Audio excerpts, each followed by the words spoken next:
Sit back and throw one back with your pinky in the air and a middle finger to the world, and join me, the eclectic gentleman Stephen Watts, as we look back on this day in pro wrestling history.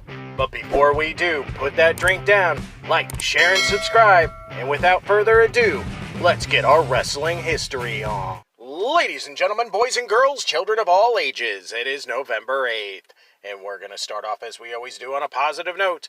That's right, these are your pro wrestling birthdays. 1926, Italy's own Ilio DiPaolo. 1982, the $1 Million Man's son, Ted DiBiase Jr.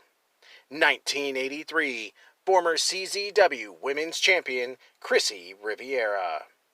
And last but not least, 1987, the Rainmaker, Okada. Of course, on the flip side of that coin, your pro wrestling deaths for November 8th. 2015, 14-time NWA World Tag Team Champion, Don Fargo. All right, enough of the sad stuff. It's time to get to the meat and potatoes. That's right, these are your pro wrestling history highlights for November 8th. A short trip in the Wayback Machine today as we start in 1975, where we see Nick Bockwinkel defeat Verne Gagne for the AWA World Heavyweight title, ending Gagne's 9th reign in St. Paul, Minnesota. This was Bockwinkel's first reign and lasted well over 4 years. Moving to the 80s, 1980, Tony Guerrera and Rick Martel defeat the Samoans for the WWF World Tag Team titles in Philadelphia, Pennsylvania, ending the second reign for Afa and Sika. Grabbing my flannel and going to the decade of grunge, 1993. Brian Christopher and Jeff Jarrett defeat Rex Hargrove and Koko B. Ware for the USWA Tag Team titles in Memphis, Tennessee, starting their second reign. They had lost the belts to Hargrove and Ware only 7 days earlier. A 4-year jump this time to 1997.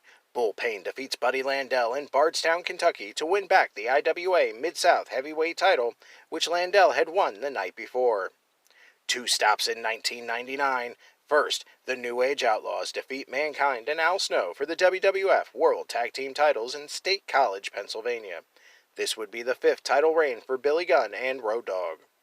Our second and final stop in 1999, Scott Hall defeats Bret Hart and Sid Vicious as well as Goldberg to win the vacant WCW US Heavyweight title in a ladder match in Indianapolis, Indiana, starting his second title reign. Those were your super short but sweet pro wrestling history highlights for November 8th. I'm the eclectic gentleman Stephen Watts, and we'll see you tomorrow.